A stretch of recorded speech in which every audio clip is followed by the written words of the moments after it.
i-unbox po nila yung pinaka-unit. Then, paki-double check lang, ma'am, yung pinaka-physical appearance, ma'am. Once po na may makita kayong any dent or any scratches, ma'am, huwag niyo siyang i-receive. Para mapalitan po siya ng bago.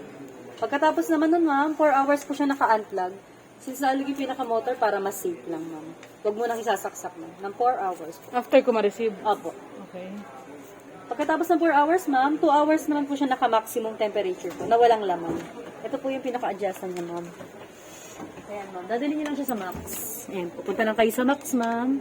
Ayan, ma'am. Sa maximum temperature. Pag kuya, sinaksa ko na siya doon sa ano. Pagkatapos ng 4 hours, ma'am, pagka sinaksak niyo, nakaganyan po siya, Oo. naka-maximum. And then Okay. dito po, naka-maximum pa rin po. Ayan. 2 hours po siya na nakaganyan, na walang laman po. Wala laman, okay. Opo. Pagkatapos po nun, ma'am, another 2 hours po ulit, ma'am. Ito po yun, ma'am. Another 2 hours po ulit, na may laman naman.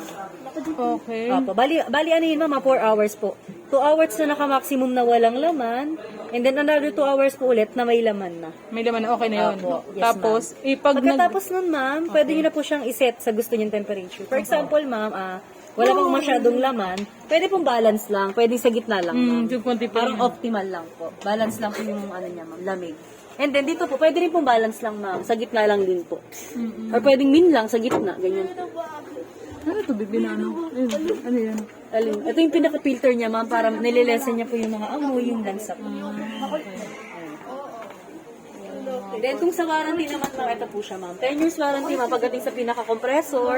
1 year warranty sa parts and service, ma'am. If ever naman, ma'am, na magkaroon siya ng problem, ma'am, home service naman po yun, ma'am. Ito po yung pinaka-reference, ma'am, kung sakaling makalimutan niyo, ma'am.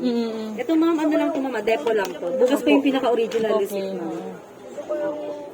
Yun lang din naman, ma'am. Ayan naman po yung pinaka-reference niya, ma'am. Energy saving 50% daw. Ano? Opo. Yung yung sinasabi ng pamangkin ko, inverter daw. Yes, ma'am. Matipid na talaga siya sa kuryente, ma'am. Ganda, ano? Basta 24/7 yung paggamit, ma'am, sure naman yung matipid talaga yun, ma'am.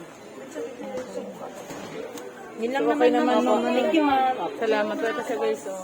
Ito si Barrel. Yes.